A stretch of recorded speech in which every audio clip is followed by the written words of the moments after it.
I think the only real way to measure Gary's impact is the cumulative effect that he has had over 3 decades plus of work in the housing industry, certainly in Michigan, and as being holding many leadership roles at MISTA, as well as the impact he has had nationally, particularly in his role as head of government relations during the last 3 plus decades, and what his leadership and process of engaging our congressional delegation in Michigan, which almost always has some key leadership members among in Congress, key to our issues, both in the low-income housing tax credit program, which is the primary vehicle for affordable housing production on the rental side, as well as a whole host of other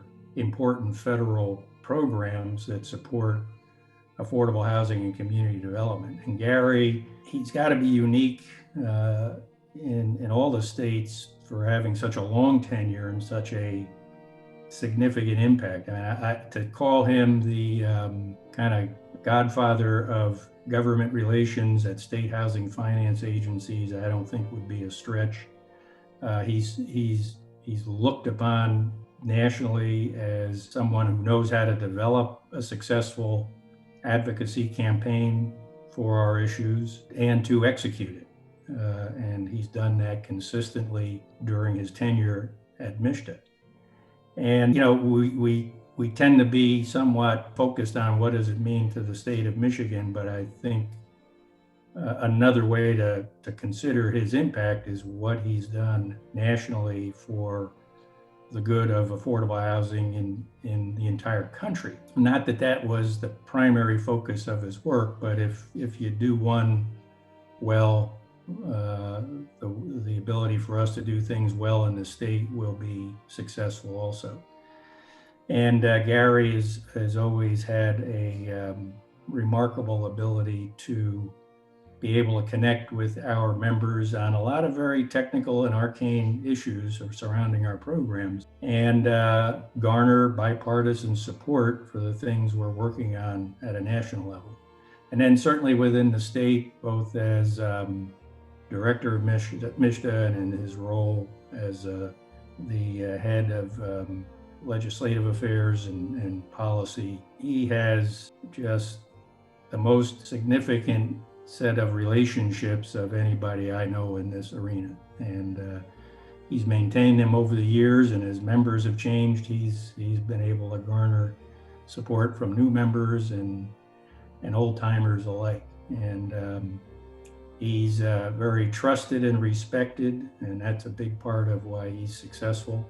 He's someone who actually believes in what he's advocating for. There are a lot of people advocating for a lot of things. They're lobbyists, and they're all good, and they all represent their clients well. But for Gary, his client is the people of Michigan. He's never lost sight of that. He also understands that important policy decisions are a function of being able to convey to our members in Congress and their staffs why this is important to Michigan, why a particular law or regulation or policy is important, and what the impact of that is to our ability here in the state to meet the needs of those needing affordable housing and better communities. And Gary was very focused on how do we meet those very different needs.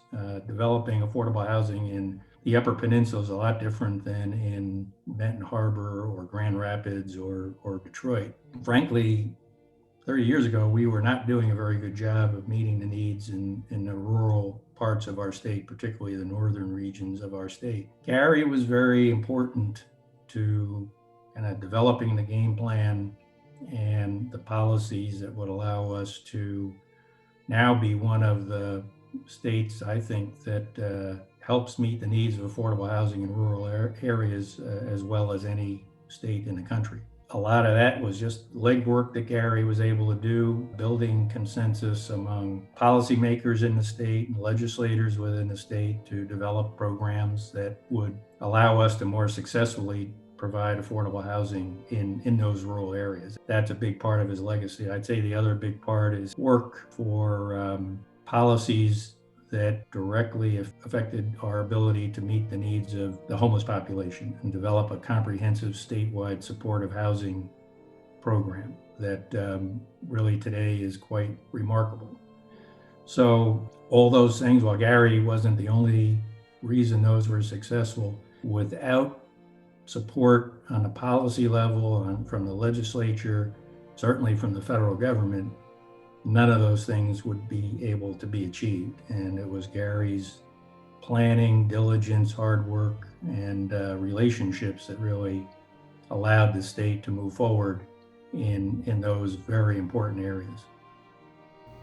My name is Gary Heidel. I am the Acting Executive Director of the Michigan State Housing Development Authority. The Duvernay Award means an awful lot to me. Terry Duvernay, who was the Executive Director of MSHDA, is the person who hired me into MSHDA, where I have spent the last 3 decades involved in providing quality, affordable housing to people with low and moderate incomes.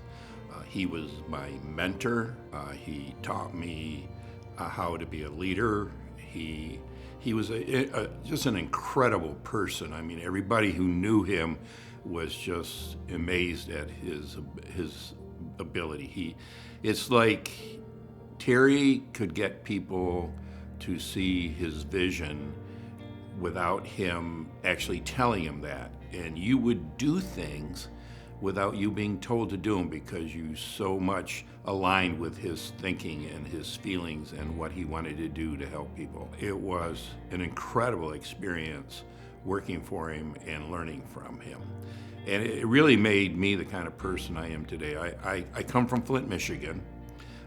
I grew up on the northwest side of Flint in a typical neighborhood, but after a few decades of disinvestment, that neighborhood really became deteriorated. I remember there were times when I would drive down the street when I visited Flint, and the home I grew up in was boarded up and was foreclosed on.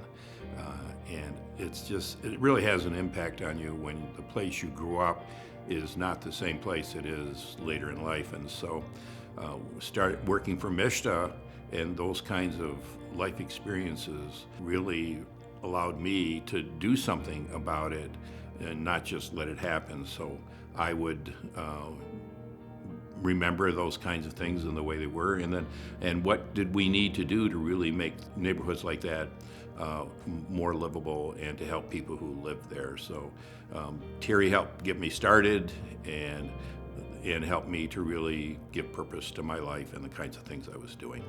The Terry Duvernay Award means a lot to me. I have to admit it was a dark day when we heard that Terry had passed away. His funeral was going to be in New Orleans. I could not attend. But those of us who knew him felt we just needed to do something so that people would remember what he stood for and what he did to make MSHDA the kind of organization it is today. And so we wanted to celebrate him and his life every single year and make it the kind of award that people would be proud if they received it, because of the dedication and the things they had done to help provide affordable housing to people with low and moderate incomes. And so, every year we go through a process of identifying people, of looking at the kind of things that they do and how they represented the life and times of Terry Duvernay. And so if you ever look at who the past award winners are, you see a little bit of Terry in every single one of them. One of the things that the recipient receives is a painting to recognize they're receiving the award. And what it is it's a painting of the person, but standing in the background is Terry Duvernay. And so that has a huge, huge impact that he was behind them in their career and the things they did to help serve people. When I think about receiving the Terry Duvernay Award, there's a lot of people I have to thank. First of all, I have to thank the people who nominated me. Jim Logue, who was a former executive director of MISTA, who I work for, and also Jonathan Bradford, who is the retired executive director of a nonprofit organization in Grand Rapids. They are both past award winners and people I worked a lot with. I also have to thank just everybody I've worked with since I've been in this business. The staff at MISTA, who have really done an incredible job. You can't be a leader of an organization and be successful unless you have a lot of great people around you who are working and doing the kind of work that needs to be done. And then, of course, I have to thank my parents, who were my role models growing up in Flint, and also my family, my kids, who they help define who you are as a person and why you do things like this. And the most important person is my wife, Myra, who we've been together for a long time.